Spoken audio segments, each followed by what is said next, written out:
여러분 안녕하세요, 보리쌤입니다.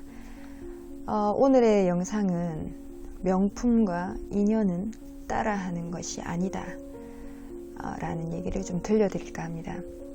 제가 백화점에서 한 10년 동안 일을 하고 있을 때 제 주변에 어떤 브랜드의 직원분 얘기를 해드릴게요.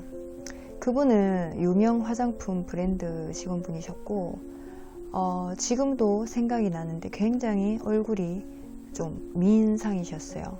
그분은 같이 일을 하는 그런 화장품 직원보다 이제 다른 브랜드의 직원하고 좀 많이 친하게 지내시던 분이셨는데, 제가 좀 의아하기도 했고, 왜 같은 브랜드 직원이랑은 왜 어울리지 못할까 이렇게 봤었는데, 이제 이유를 알 수가 있겠더라고요. 왜냐하면 다 같은 비슷한 그런 나이, 그런 또래 친구들이 다 일을 하고 있었기 때문에 좀 본인들만의 서로 이런 경쟁심이 조금 있었다고 했어요.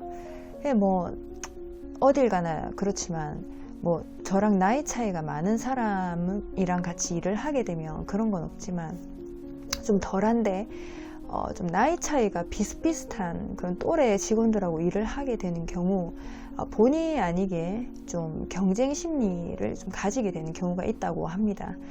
이게 뭐 나쁜 건 아니에요. 서로 약간의 어느 정도의 라이벌 의식이 좀 있어야 서로에게 도움이 되는 관계가 될 수도 있고 한데, 좋게 생각하면 그런 상황이지만, 이제 그분 같은 경우에는 원체 소비를 많이 하는 분들이 주변에 많았어요. 본인의 능력 밖에 그런 수준으로 소비를 많이 했었고, 명품, 특히 명품 브랜드 굉장히 백화점에 가면 많습니다.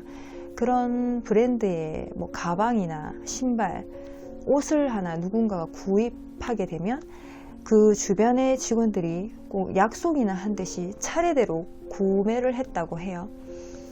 물론 구매를 하라고 누군가가 뭐 얘기한 적은 없어요. 하지만 자기들끼리 왠지 비교가 되는 걸 느꼈는지 한 명이 구매를 하니까 다 따라 구매를 했습니다.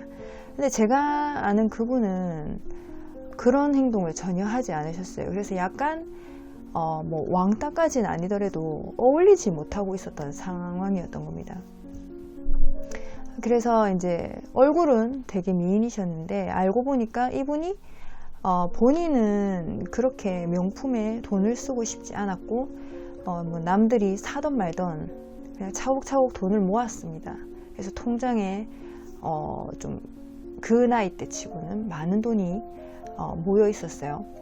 그래서 그 남들 몇 년간을 뭐 그 매장에서 그렇게 일을 하고 있었을 때 이분은 통장에 돈이 착착 쌓여갔었고, 결국은 아주 돈을 많이 목돈을 모아서 좋은 곳으로 갔다고 얘기를 들었습니다. 이게 제가 봤을 때는 물론 뭐 명품을 무조건 산다 해서 나쁜 건 아닙니다. 하지만 이게 일을 하면서 누군가 이제 같은 사원이고 같은 직급의 그런 직원들 중에 누군가가 이제 사게 되고 한 명이 소비를 하게 되면 그 브랜드가 뭔지 이렇게 좀 자세하게 보게 되죠. 그냥 무심코 이렇게 보일 수도 있어요.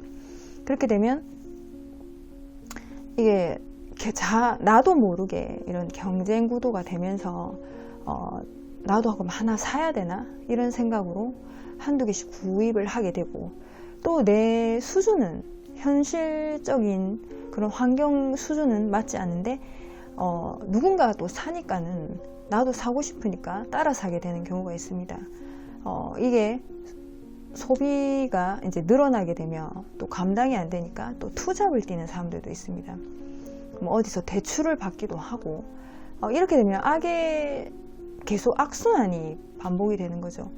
이렇게 되면 회사 생활에도 지장이 줍니다. 투잡을 하게 되면 뭔가 문제점은 하나씩 있죠. 그죠?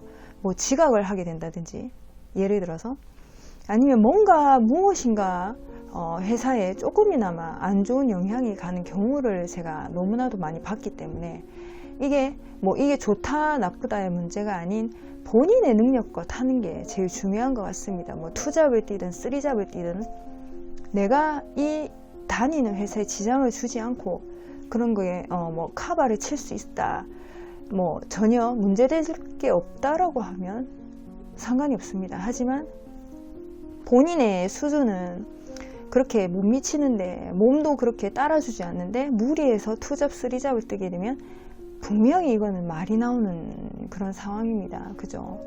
이렇게 해서 제가 본 주변 사람들, 이런 주변에 직장 동료들 이런 분들을 쭉 생각해 보면 뭐 누군가가 이렇게 명품을 소지한다든지 이렇게 되면 굉장히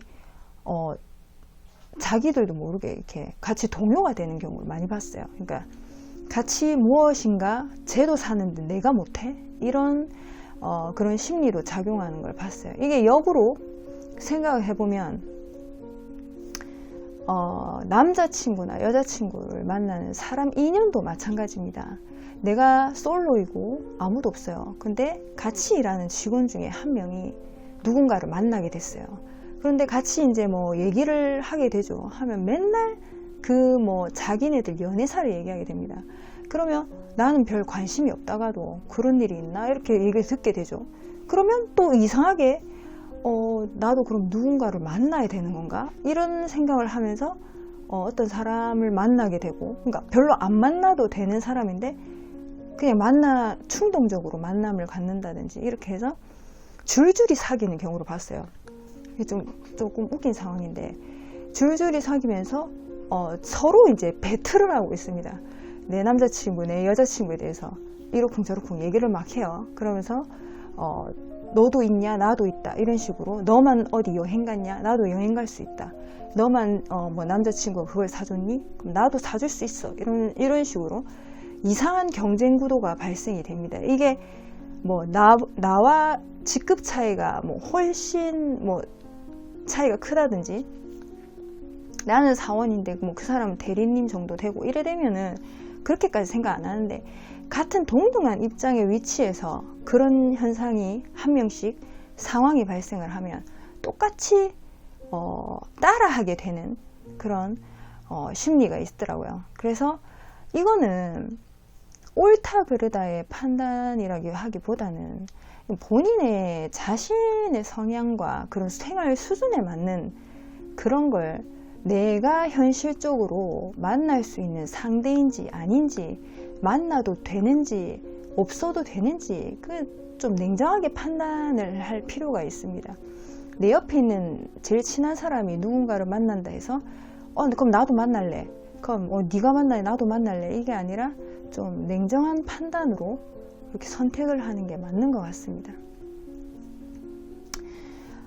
나무가 있는 곳에는 새가 날아들기 마련이고, 물이 흐르는 곳에 물고기가 꼬여들기 마련이죠. 그죠? 사람이 내가 좋은 향기를 품고 있으면 분명히 좋은 인연은 저에게 다가오게 돼 있습니다. 그걸 뭐 남을 따라 할 필요도 없고, 남의 인생을 보고 내가 똑같이 따라 할 필요가 전혀 없는 겁니다. 본인의 인생은 본인의 사는 것이고, 내 수준과 내 성향에 따라 그런 좋은 사람이, 그리고 좋은 인연들이 찾아온다고 저는 생각하고 있습니다. 다음 시간에 뵙겠습니다. 보리쌤이었습니다.